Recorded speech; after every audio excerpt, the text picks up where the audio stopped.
Los precios del petróleo y el conflicto en Medio Oriente. Sobre este tema nos habla hoy nuestro colaborador Severo López Mestre, especialista y consultor en energía. Severo, ¿cómo estás? Muy buenas tardes. ¿Cómo estás, Darío? Buenas tardes. Siempre un gusto saludarte a ti y a tu auditorio. Esta conflagración que se está viviendo en el Medio Oriente, ¿cómo nos está afectando? Interesante, Darío, porque si nosotros nos vamos a principios de junio, la cotización del petróleo de Brent, que es un indicador, estaba en $62.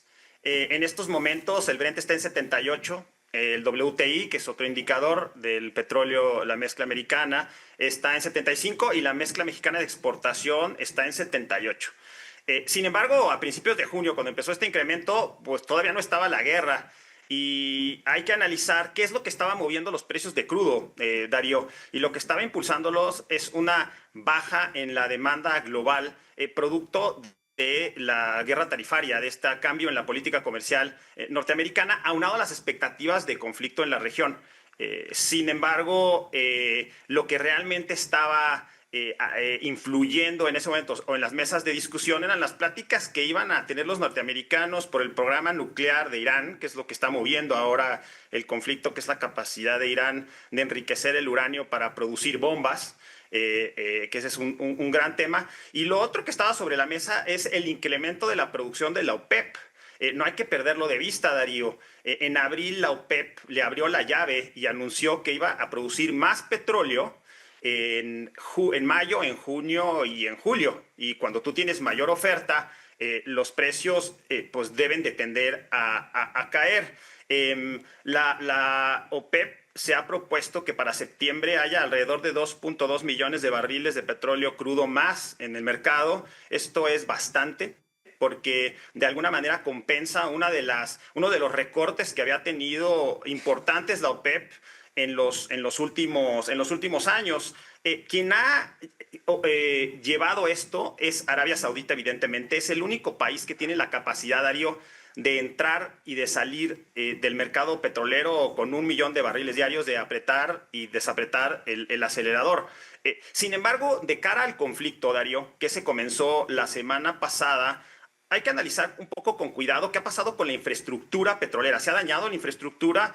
Y lo interesante aquí es que la infraestructura de petróleo de la zona no se ha visto afectada.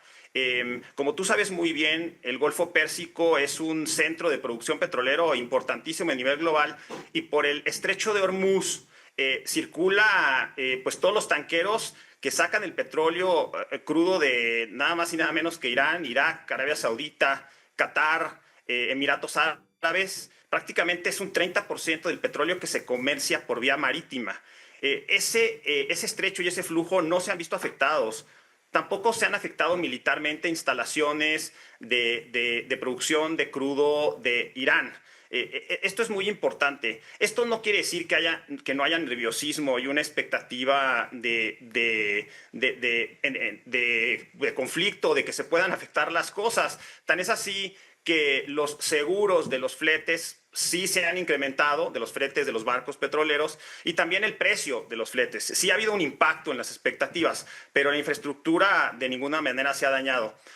Ahora, habría que reflexionar, Darío, que estamos en una burbuja un poco que puede escalar, obviamente no, es imposible preverlo, pero si nosotros sacamos un poco la cámara, Darío, y vemos estructuralmente cómo está el mercado petrolero, me parece que es al revés. Y en esto nos puede ayudar al revés, en el sentido de que los precios tenderán a bajar. Si no es que escala esto. La Agencia Internacional de Energía nos da una foto muy interesante y nos dice que para 2025 habrá un exceso de oferta de 2 millones de barriles de petróleo crudo en el mercado. Y de 2.25 a 2.30, Darío, el crecimiento de la demanda será menor que de la oferta. La oferta crecerá alrededor del doble, la demanda 2.5 millones de barriles y la oferta 5 millones de barriles. Por lo tanto, debemos de tener cuidado en cómo se analiza el mercado petrolero en el largo plazo. Estructuralmente, la demanda de petróleo se desacelera en el mundo, producto de muchas condiciones, como puede ser China, que ya no crece al mismo nivel, la irrupción de vehículos eléctricos también en el mercado chino, la tendencia que hay a la electrificación y a la utilización de gas natural. etcétera, Darío. Pero habrá que tener cuidado del impacto que tiene la guerra como una coyuntura y la visión estructural de mediano plazo del mercado petrolero. En el Financial Times hay un comentario muy interesante que además se publica en estos días con la guerra, que habla de que la industria petrolera sigue siendo la industria del ocaso. No sabemos si el ocaso está muy lejano, Darío, o muy cercano, pero lo que sí nos dicen los números es que, por ejemplo, el S&P de la industria petrolera, el S&P de la industria petrolera, está al mismo nivel que en el 2015, no ha crecido, por lo que las empresas saben que el mercado petrolero tendrá a disminuir y que la demanda será mucho menor y que tendrán que enfocar su estrategia más bien hacia gas natural, petroquímica, etcétera, Darío.